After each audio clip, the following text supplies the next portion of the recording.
स्वः तत्सवितुर्वरेण्यं भर्गो देवस्य धीमहि धियो यो नः प्रचोदयात्। ॐ शान्ति शान्ति शान्ति. Namaskar, my dear friends. This is video number 15.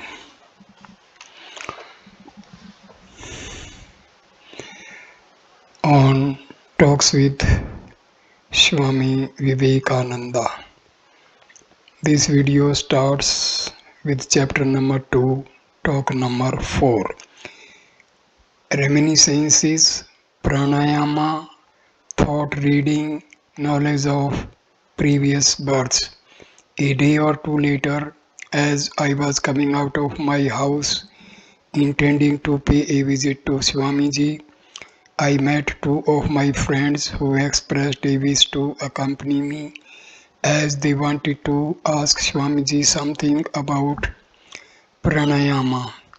As I had heard that one should not visit a temple or a sannyasi without taking something as an offering, we took some fruits and sweets with us and placed them before him. Swamiji took them in his hands, raised them to his head and bowed to us before even we made our obeisance to him.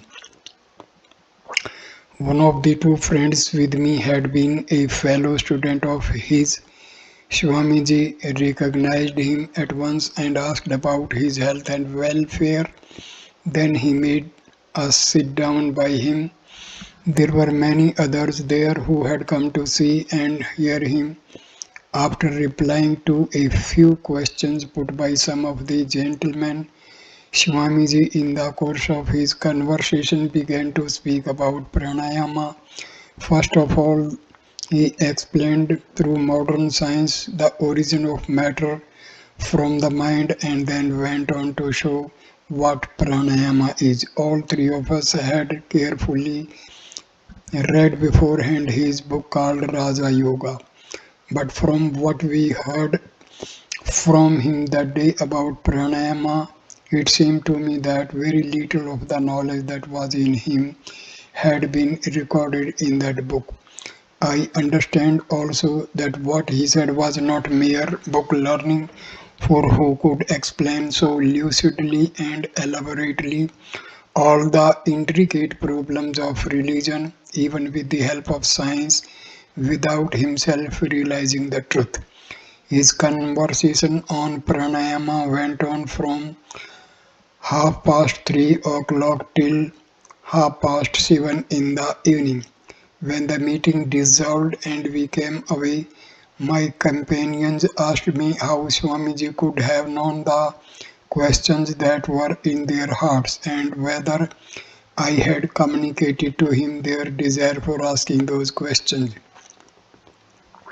A few days after this occasion, I saw Swamiji in the house of the late Priyanath Mukherjee at Bagh Bazar. There were present Swami Brahmananda, Swami Yogananda, Mr. G.C. Ghosh, Atul Babu and one or two other friends. I said, "Well, Swamiji, the two gentlemen who went to see you the other day wanted to ask you some questions about pranayama, which had been raised in their minds by reading your book on Raja Yoga some time before you returned to this country, and they had then told me of them. But that day, before they asked you anything, you yourself raised those doubts that had occurred to them and solved them. They were very much surprised and inquired of me if I had let you know of their doubts beforehand."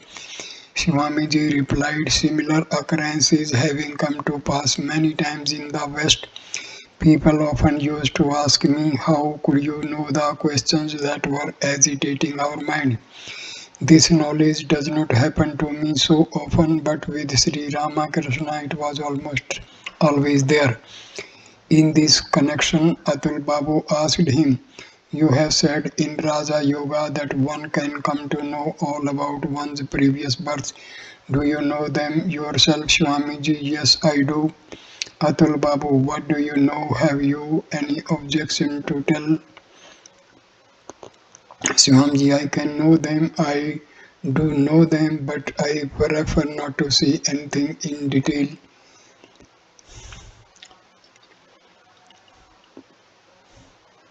Chapter number 5, The Art and Science of Music, Eastern and Western.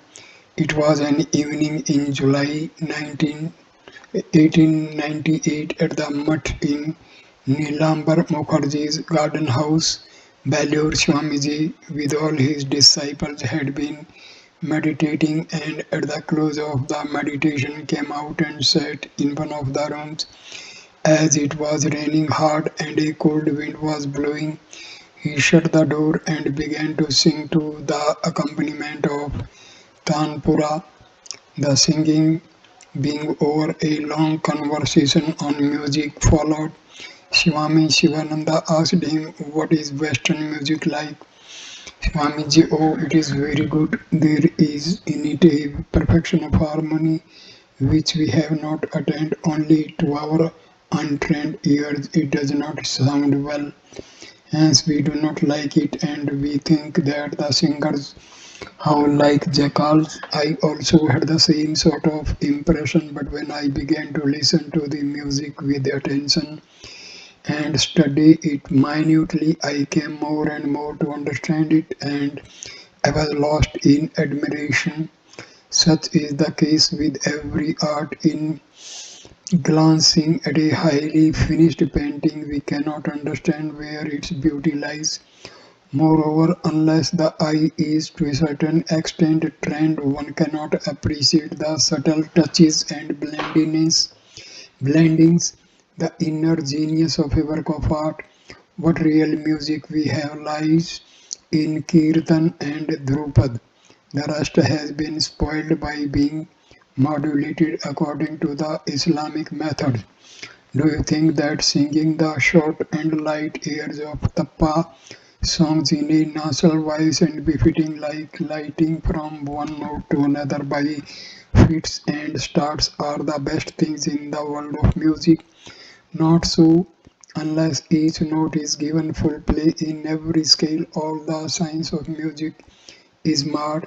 In painting, by keeping in touch with nature, you can make it as artistic as you like. There is no harm in doing that, and the result will be nothing but good. Similarly, in music you can display any amount of skill by keeping to science, and it will be pleasing to the ear. The Mohammedans took up the different ragas and raginis after coming into India, but they put such a stamp of their own coloring on the art of tappa songs that all the sciences in music was destroyed. Question: why Maharaj, who has not a liking for music in tappa? Swamiji, the chirping of crickets sound very good to some. The Santals think their music also to be the best of all. You do not seem to understand that when one note comes upon another in such quick succession, it is not only robs music of all grace, but on the other hand creates discordance rather. Do not the permutation and combination of the seven keynotes from one or other of the different melodies of the music known as ragas and raginis. Now in tappa, if one sellers over a whole melody rag and creates a new tune, and over and above that, if the voice is raised to the highest pitch by tremulous modulation, say how can the rag be kept intact? Again, the poetry of music is completely destroyed if there be in it such profuse use of light and short strains just for effect. To sing by keeping to the idea mean to be conveyed by A song totally disappeared from our country when tappas came into vogue. Nowadays, it seems the true art is reviving a little with the improvement in theatre, but on the other hand, all regard for rags and raginis is being more and more flung to the wind. Accordingly to those who are past masters in the art of singing Drupad, it is painful to hear tappas, but in our music, the cadence or a duly regulated rise and fall of voice or sound is very good. The French detected and appreciated this trait first and tried to adapt and introduce it in their music. After they are doing this, the whole of Europe has now thoroughly mastered it. Question Maharaj, their music seems to be preeminently martial, whereas that element appears to be altogether absent in ours, Swamiji. Oh, no, we have it also in martial music. Harmony is greatly needed. We sadly lack harmony, hence it does not show itself so much. Our music was improving steadily, but when the Mohammedans came, they took possession of it in such a way that the tree of music could grow no further. The music of the Westerns is much advanced. They have the sentiment of pathos as well as of heroism in their music, which is as it should be. But our antique musical instruments made from the God has been no further improved. Which of the rags and raginis are martial in tune, Swamiji? Every rag may be made martial if it is set in harmony and the instruments are tuned accordingly. Some of the raginis can also become martial. The conversation was then closed as it was time for supper. After supper, Swamiji inquired as to the sleeping arrangements for the guest who had come from Calcutta to the mutt to pass the night, and he then retired to his bed. Talk number 6. The old institution of living with the Guru. The present university system, lack of Shraddha. We have a national history, Western science coupled with Vedanta, the so-called higher education, need of technical education and education on national lines, the story of Satyakama, mere book learning and education under Tyagis, Sri Rama Krishna and the Pandits, establishment of mess with sadhu mutts with sadhus in charge of colleges, textbook for boys to be compiled, stop early marriage, plan of sending unmarried graduates to Japan, the secret of Japan's greatness, art, Asiatic and European art and utility, styles of dress, the food question, and poverty. It was about 2 years after the new mutt had been constructed, and while all the Swamis were living there, that I came one morning to pay a visit to my Guru. Seeing me, Swamiji smiled and after inquiring of my welfare, etc., said, "You are going to stay today, are you not?" "Certainly," I said, and after various inquiries, I asked, "Well, Maharaj, what is your idea of educating our boys?" Swamiji, living with the Guru, question, how? Swamiji, in the same way as a food, but with this education has to be combined modern Western science. Both these are necessary. Question, why? What is the defect in the present university system? Swamiji, it is almost wholly one of defects. Why, it is nothing but a perfect machine for turning out clerks. I would even thank my stars if that were all. But no, see how men are becoming destitute of Shraddha and faith. They assert that the Gita was only an interpolation and that the Vedas were but rustic songs. They like to master every detail concerning things and nations outside of India, but if you ask them, they do not know even the names of their own forefathers up to the 7th generation, not to speak of the 14th. Question. But what does that matter? What if they do not know the names of their forefathers, Swamiji? Don't think so. A nation that has no history of its own has nothing in this world. Do you believe that one who has such faith and pride as to feel I come of noble descent can ever turn out to be bad? How could that be? That faith in himself would curb his actions and feelings so much so that he would rather die than commit wrong. So a national history keeps a nation well restrained and does not allow it to sink so low. Oh, I know you will say, but we have not such a history. No, there is not any, according to those who think like you.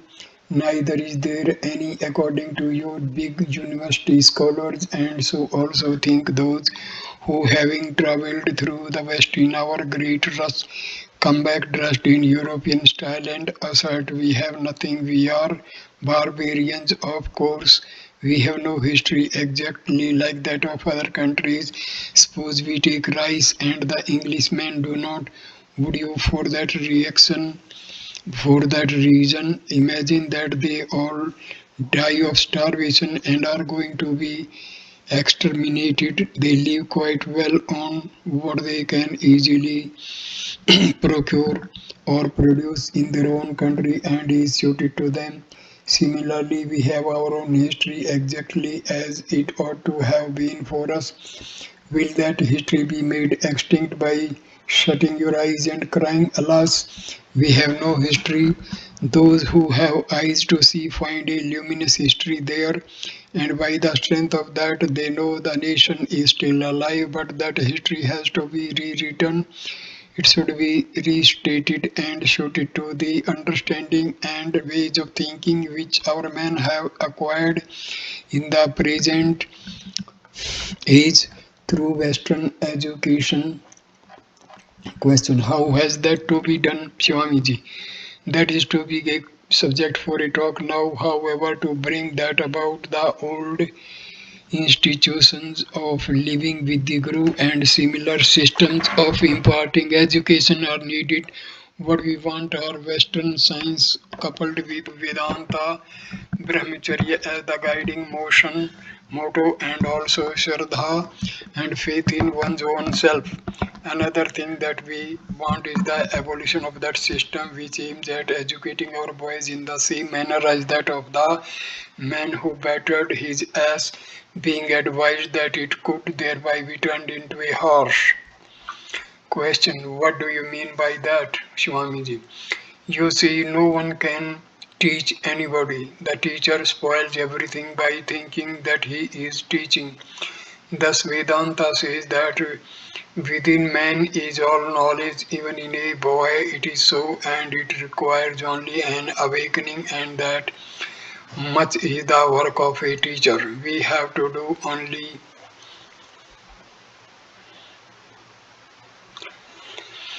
so much for the boys that they may learn to apply their own intellect to the proper use of their hands, legs, ears, eyes, etc. And finally, everything will become easy. But the root is religion. Religion is as the rice and everything else like the curries. Taking only curries causes indigestion, and so is the case with taking rice alone. Our pedagogues are making parrots of our boys and ruining their brains by cramming a lot of subjects into them. Looking from one standpoint, you should rather be grateful to the victory for his proposal of reforming the university system, which means practically abolishing the higher education. The country will at least feel some relief by having breathing time. Goodness gracious, what a fuss and free about graduating, and after a few days all cooled down.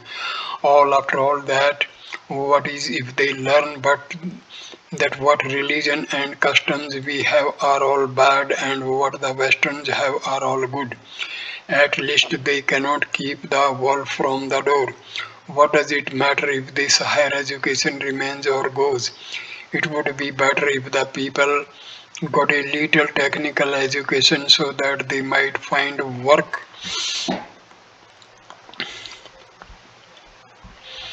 and earn their bread instead of dawdling about and crying for service. Question: yes, the Marwaris are wiser as they do not accept service and most of them engage themselves in some trade. Swamiji, nonsense. They are on the way to bring ruin to the country. They have little understanding of their own interest. You are much better because you have more of an eye towards manufacturers. If the money that they lay out in their business and with which they made only a small percentage of profit were utilized in conducting a few factories and workshops instead of filling the pockets of Europeans by letting them reap the benefit of most of the transaction, then it would not only conduce to the well-being of the country but bring far greater amount of profit to them as well. It is only the Kabulis who do not care for service. The spirit of independence is in their very bone and marrow. Propose to any one of them to take service and you will see what follows. Question: well, Maharaj, in case the higher education is abolished, will not the men become as stupid as they were before? Shimamiji, what nonsense! Can ever a lion become a jackal? What do you mean? Is it ever possible for the sons of the land that has nourished the whole world with the knowledge from time immemorial to turn stupid because of the abolition of higher education by Lord Curzon? Question: but think what our people were before the advent of the English and what they are now. Swamiji, does higher education mean mere study of material sciences and turning out things of everyday use by machinery? The use of higher education is to find out how to solve the problems of life, and this is what is engaging the profound thought of the modern civilized world, but it was solved in our country thousands of years ago. Question: but your Vedanta also was about to disappear, Swamiji. It might be so. In the efflux of time, the light of Vedanta now and then seems as if to be extinguished, and when that happens, the Lord has to incarnate Himself in this human body. He then infuses such life and strength into religion that it goes on again for some time with irresistible vigor. That life and strength has come into it again. Question: what proof is there, Maharaj, that India has freely contributed her knowledge to the rest of the world? Swamiji, history itself bears testimony to the fact all the soul elevating ideas and the different branches of knowledge that exist in the world are found out by proper investigation to have their root in India. Aglow with enthusiasm, Swamiji dwelt at length on this topic. His health was very bad at the time, and moreover, owing to the intense heat of summer, he was feeling thirsty and drinking water too often. At least, he said, "Dear Singhi, get a glass of iced water from me, please. I shall explain everything to you early." After drinking the iced water, he again pressed, "Swamiji, what need you know to study, independent of foreign control? Different branches of the knowledge that is our own, and with it the English language and Western sciences. We need technical education and all else. We need develop industries so that man, instead of seeking for service, may earn enough to provide for themselves and save something against a rainy day." Question: what were you going to say the other day about the tool Sanskrit boarding school system? Shivamji, have not you read the stories from the Upanishads? I will tell you. One Satyakama went to live the life of a brahmacharin with his guru. The Guru gave into his charge some cows and sent him away to the forest with them. Many months passed by, and when Satyakama saw that the number of cows was doubled, he thought of returning to his Guru. On his way back, one of the bulls, the fire, and some other animals gave him instructions about the higher Brahma.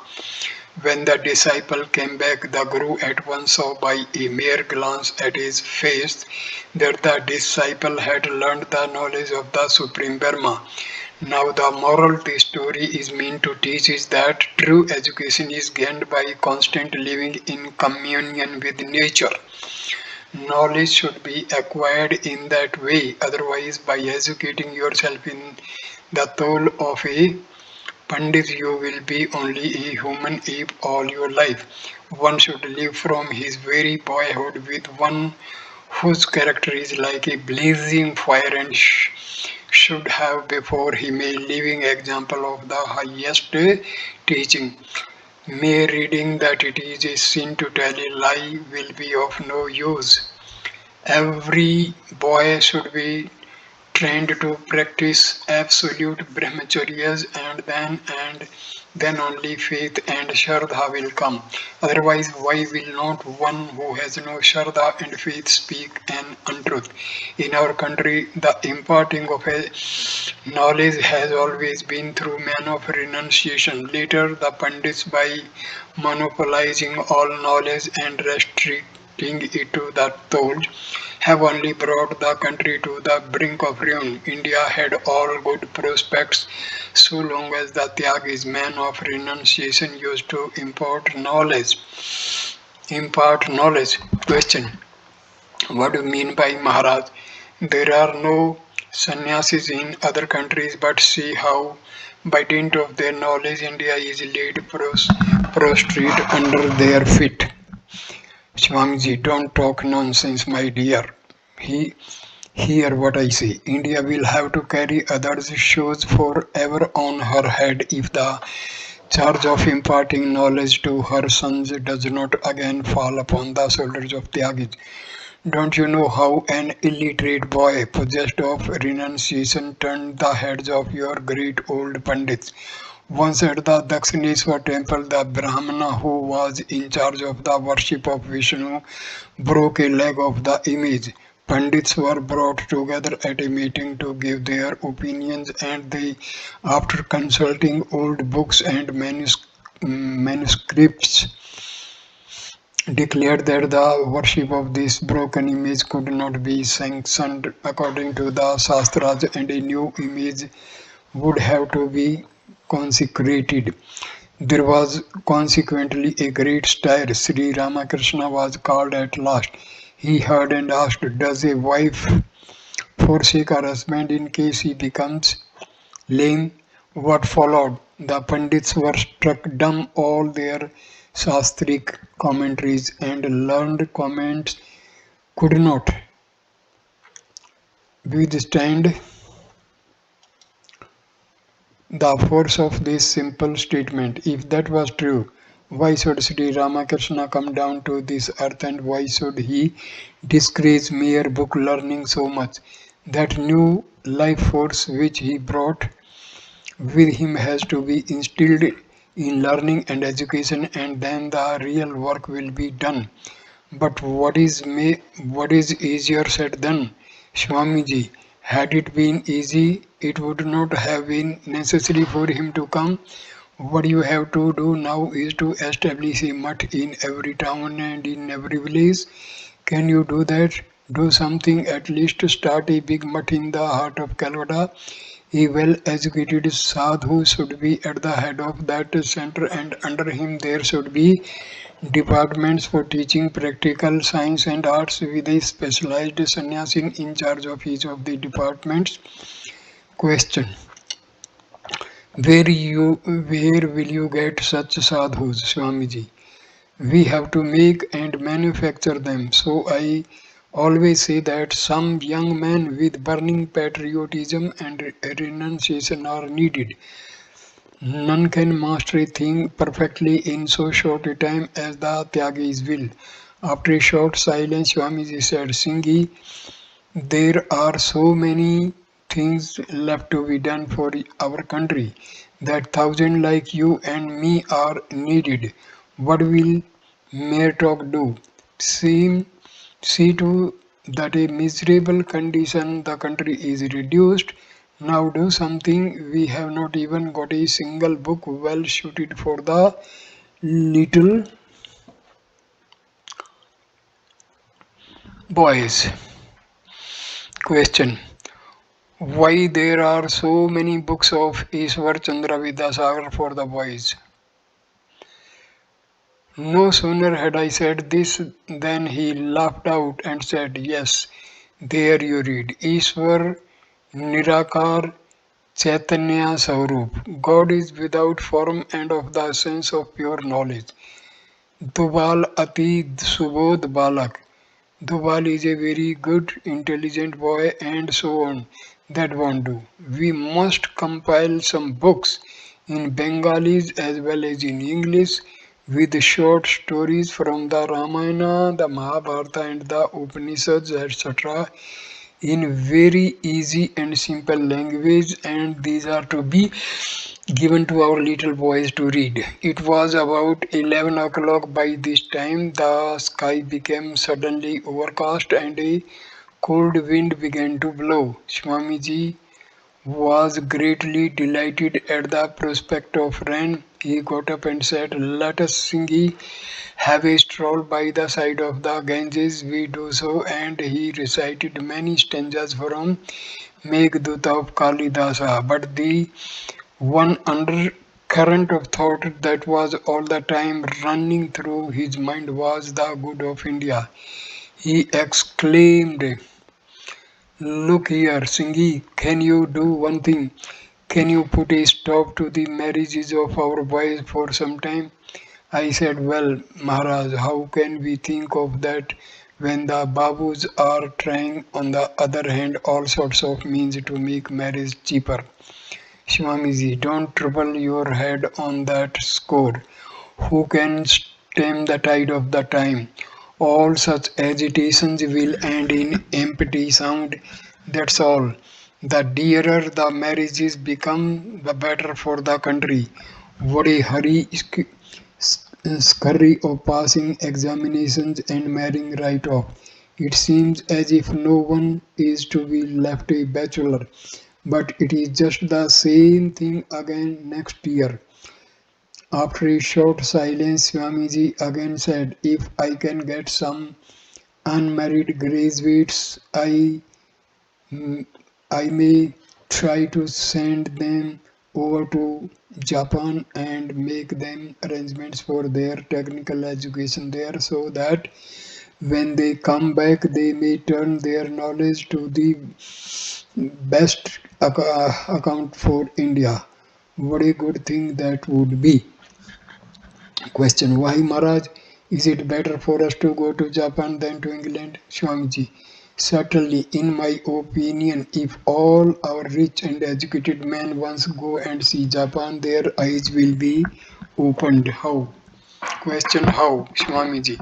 There in Japan, you find a fine assimilation of knowledge and not its indigestion as we have here.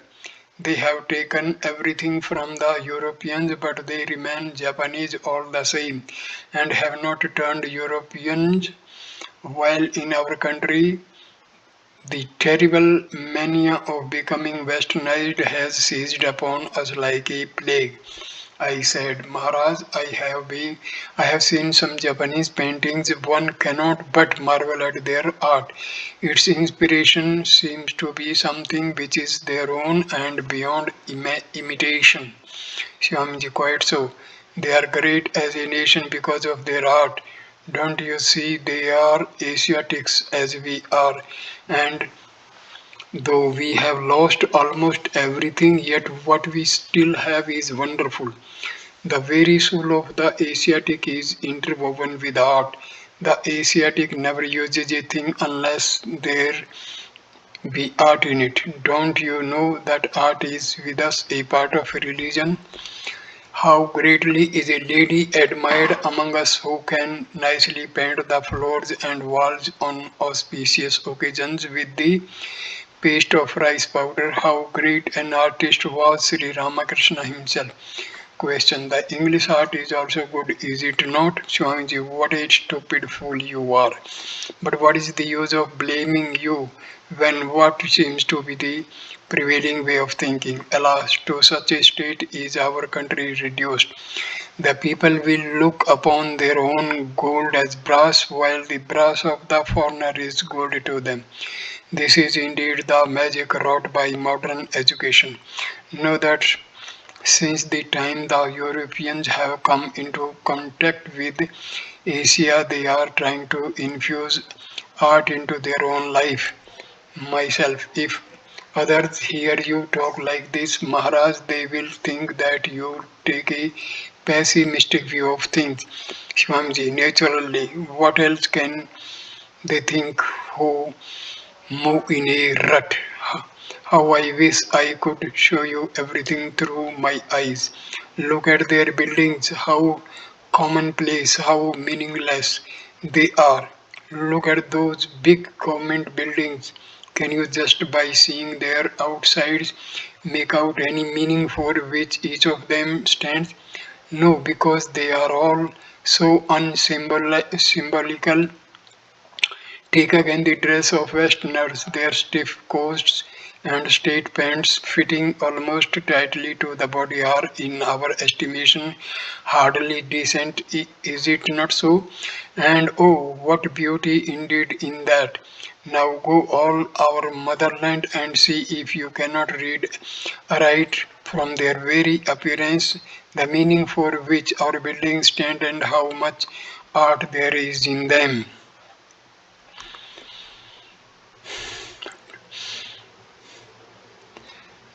The glass is their drinking vessel and ours is the metal ghati, picture shaped. Which of the two is artistic? Have you seen the farmers' homes in our villages? Myself, yes, I have, of course, Swamiji. What have you seen of them? I did not know what to say. However, I replied, Maharaj, they are faultlessly neat and clean, the yards and floors being daily well plastered over. Swamiji, have you seen their granaries for keeping paddy? What an art in there in them! What a variety of paintings even on their mud walls. And then if you go and see how the lower classes live in the West, you would at once mark the difference. Their ideal is utility, ours art. The Westerner look for utility in everything, whereas with us art is everywhere. With the Western education, those beautiful ghatis of ours have been discarded and enamel glasses have usurped their place in our homes. Thus, the ideal of utility has been imbibed by us to such an extent as to make it look little short of the ridiculous. Now, what we need is the combination of art and utility. Japan has done that very quickly, and so she has advanced by great strides. Now, in their turn, the Japanese are going to teach the Westerners. Question, Maharaj, which nation in the world dresses best, Swamiji? The Aryans do. Even the Europeans admit that. How picturesquely their dresses hang in folds. The royal costumes of most nations are, to some extent, a sort of imitation of the Aryans. The same attempt is made there to keep them in folds, and those costumes bear a marked difference to their national style. By the by, Sanghi, leave off that wretched habit of wearing those European shirts. Question. Why, Maharaj? Swamiji. For the reason that they are used by the Westerners only as underwear. They never like to see them worn outside. How mistaken of Bengalis to do so. as if one should wear anything and everything, as if there is no unwritten law about dress, as if there is no ancestral style to follow. Our people are outcasted by taking the food touched by the lower classes. It would have been very well if the same law abiding applied to their wearing any irregular style of dress. Why can't you adopt your dress in some way to our own style? What sense is there for your going in for European shirts and coats?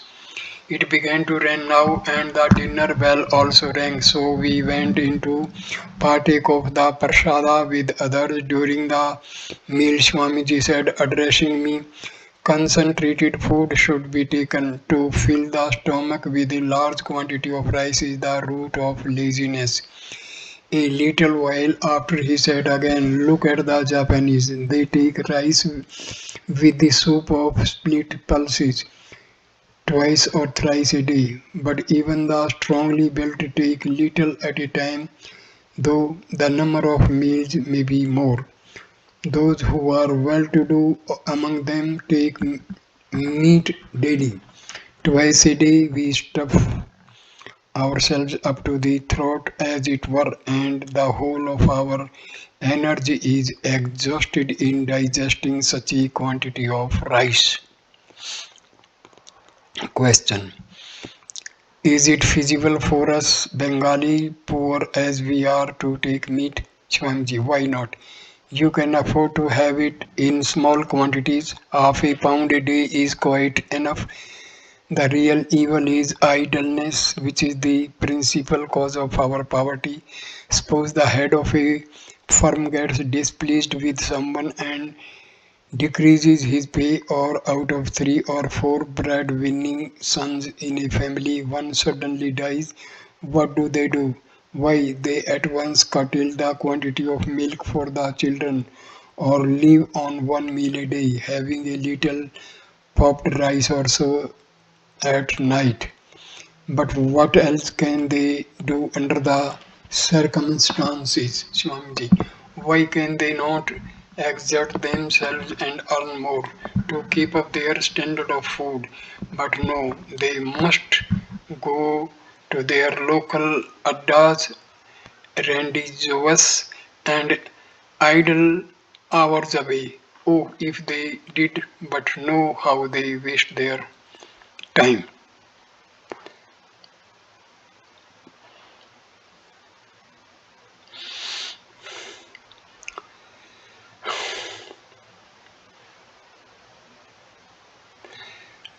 Talk number 7. The discrimination of their four caste according to Jati and Guna. Brahmanas and Kshatriyas in the West, their Kulaguru system in Bengal. Once I went to see Swamiji while he was staying in Calcutta at the house of the late Balram Basu. After a long conversation about the late Balram Babu, after a after a long conversation about Japan and America, I asked him, well, Swamiji, how many disciples have you in the West? Question, 2 or 3,000. Swamiji, maybe more than that. Question, are they all initiated by you with mantras? Swamiji, yes. Question, did you give them permission to utter Parnava Om? Swamiji, yes. Question, how did you, Maharaj? They say that the Shudras have no right to Parnava and none has except the Brahmanas. Moreover, the Westerners are Malechas, not even Shudras. Swamiji, how do you know that those whom I have initiated are not Brahmanas?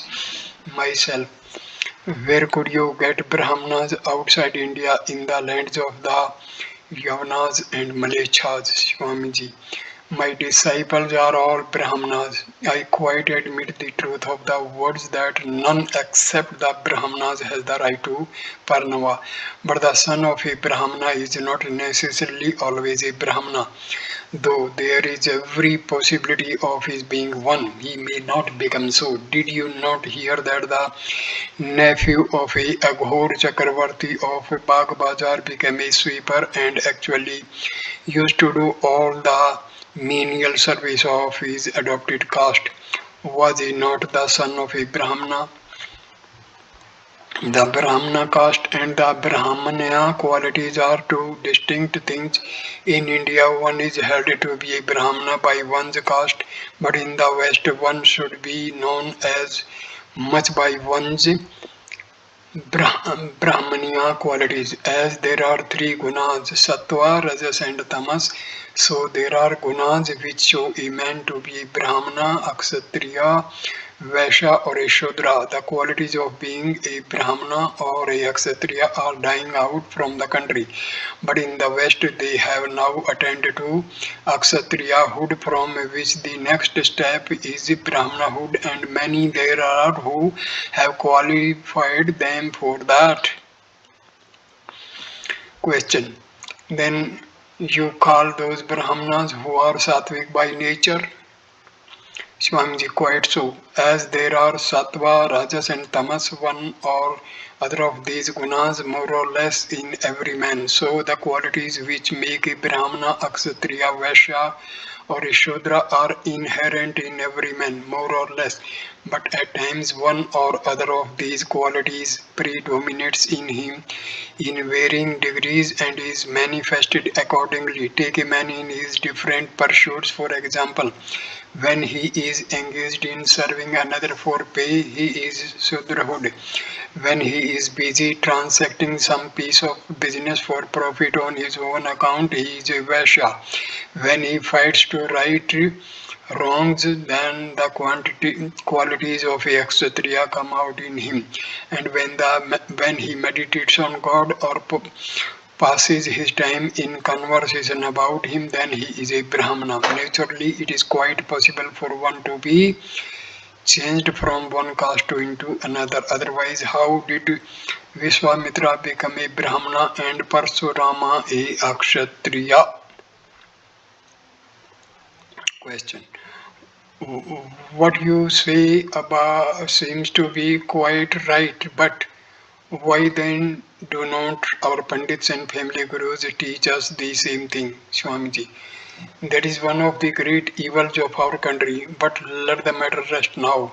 Swami here spoke highly of the Westerners' spirit of practicality and how when they take up religion also that spirit shows itself. Myself. True Maharaj, I have heard that their spiritual and psychic powers are very quickly developed when they practice religion. The other day Swami Shardananda showed me a letter written by one of his Western disciples describing the spiritual powers highly developed in the writer through the sadhanas practiced for only 4 months. Swamiji, so you see, now you understand whether there are Brahmanas in the West or not. You have Brahmanas here also, but they are bringing the country down to the verge of ruin by their awful tyranny, and consequently what they have naturally is vanishing away from by degrees. The Guru initiates his disciple with a mantra, but that has come to a trade with him. And then how wonderful is the relationship nowadays between a Guru and his disciple. Perchance the Guru has nothing to eat at home, and his wife brings the matter to his notice and says, "Pray go once again to your disciples, dear. Will your playing at dice all day long save us from hunger?" The Brahmana in reply says, "Very well, Remind me of it too. Tomorrow morning I have come to hear that my disciple so and so is having a run of luck, and moreover I have not been to him for a long time. This is what your Kula Guru system has come to be in Bengal. Priestcraft in the West is not so degenerated as yet. It is on the whole better than your kind.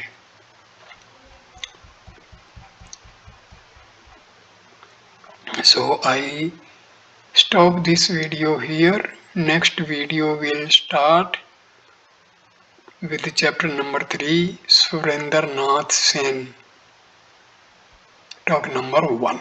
Thank you for watching this video. Please like, comment and share the video and subscribe the channel. Thanks a lot. Namaskar.